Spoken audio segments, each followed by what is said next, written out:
Mark Carney just stood in a tank in the Arctic Circle with 32,000 NATO troops behind him and told the world Canada is ready to defend. Done. Not a press release. Not a statement from Ottawa. The Prime Minister of Canada flew to northern Norway, watched live military drills covering everything from space to submarines, and delivered a message that landed directly in Washington. Everyone believed Canada would stay quiet. They were utterly wrong. Here's what just happened. 14 allied nations, 25,000 troops in Norway, 7,000 more in Finland. Canadian Special Operations Forces on the ground, German Chancellor Friedrich Merz standing shoulder to shoulder with Carney. Norwegian Prime Minister Jonas Gahr Støre hosting the first Canadian Prime Minister visit since 1980. And a Canada-Nordic Summit that brought together 6 nations to sign a joint statement on Arctic sovereignty. Here's what the media isn't connecting. This wasn't just a military exercise. This was a geopolitical realignment happening in real time. While Trump was demanding Greenland and calling Canada ungrateful, Carney was building an Arctic coalition that doesn't need American permission to defend itself. The numbers just came in. Canada committed $32 billion for northern defense infrastructure, new airfields for F-35 fighters, ammunition compounds, fuel facilities, housing for permanent Arctic presence, and a $4 billion over-the-horizon radar system already locked in. If you want to stay ahead of this story, subscribe and hit the bell. We cover this daily. Did Carney just outmaneuver Trump, or is this the beginning of something bigger? Now let me show you what actually happened, because the details are extraordinary. Let me break this down because the details matter. It started with Trump's threat. The president demanded control of Greenland. He threatened tariffs on 8 European nations: Denmark, Norway, Sweden, France, Germany, the United Kingdom, the Netherlands, and Finland.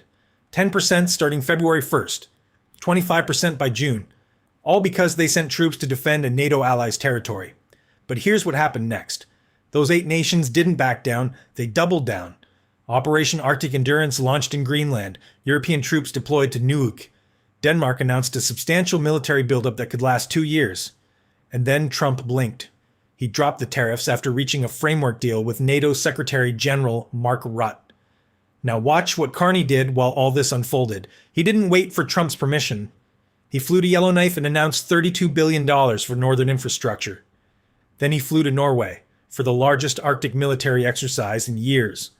Cold Response 2026. 14 nations training together in conditions covering land, sea, air, cyber, and space. This is Mark Carney, the only leader alive who has run 2 G7 central banks. Bank of Canada, Bank of England, crisis manager, strategic thinker. And now he's building something that didn't exist 6 months ago, a Nordic-Canadian defense partnership that operates independently of Washington's mood swings. While Trump was posting AI-generated maps showing American flags over Canada and Greenland, Carney was in a tank watching German and Norwegian troops execute live Arctic drills. While Washington reacted, Ottawa positioned. And this is where it gets really interesting. Here's where it gets fascinating. Do you see what's happening here? Connect the dots. Trump threatens Greenland. European allies deploy troops. Trump threatens tariffs. European allies refuse to back down. Trump drops the tariffs. And in the middle of all this chaos, Canada quietly builds the strongest Arctic coalition in modern history. Step 1. Carney delivers his Davos speech. Middle powers must unite. The old order is over. Step 2. Denmark's Prime Minister Mette Frederiksen thanks Carney publicly, calling it support from the heart during unacceptable pressure from Washington. Step 3. Nordic nations invite Carney to Norway for the first official visit in 44 years. Step 4. 6 nations sign a joint statement committing to Arctic security and territorial integrity. Step 5. Canada locks in $32 billion for permanent northern infrastructure that doesn't expire regardless of who sits in the White House. Now connect that to what I showed you earlier.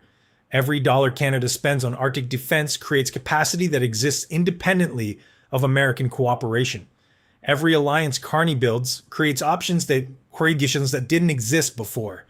Every training exercise with European partners builds interoperability that survives any single election. Critics argue Canada can never match American military power in the Arctic.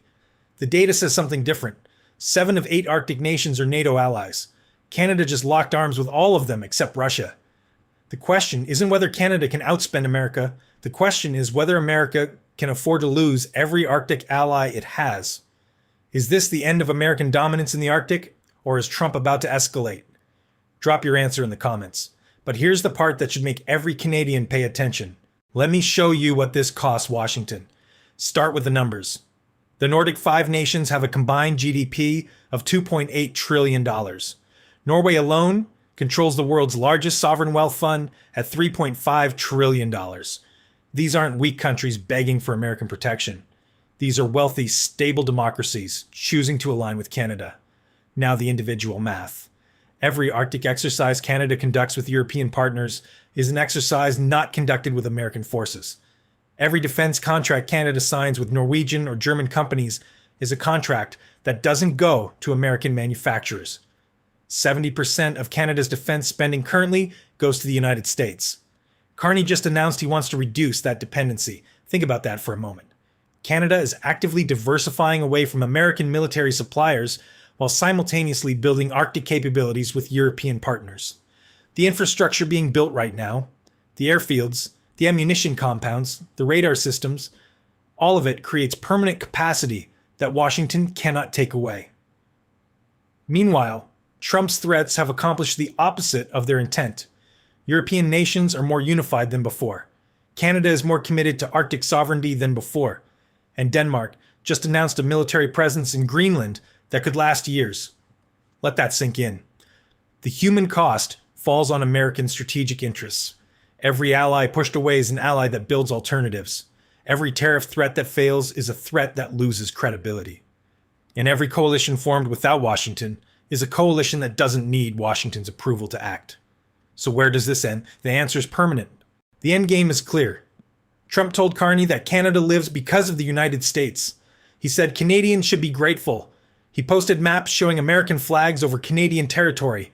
And what happened? Canada flew to the Arctic with 32,000 allied troops and said, we're ready to defend ourselves. Washington's problem doesn't get fixed, it gets worse.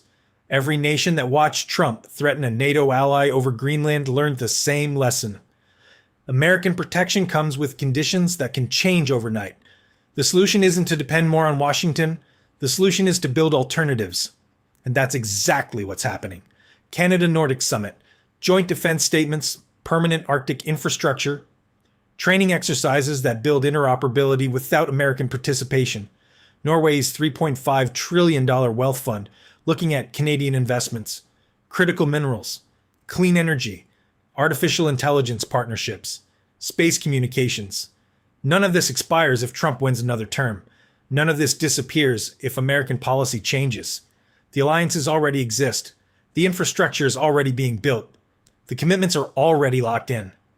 While Washington was demanding gratitude, Ottawa was building independence. While Trump was threatening tariffs, Carney was signing partnerships. While the White House posted AI-generated conquest maps, Canada stood in the Arctic with 14 allied nations and said 3 words that changed everything. We are ready. Everything I've shown you tonight comes from public reporting, but the conclusions are mine. You decide what it means.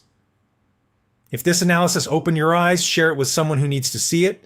Subscribe if you haven't. And our last video covered Canada's $32 billion Arctic defense announcement. Link is on screen. Watch it now. This is Voice of Canada.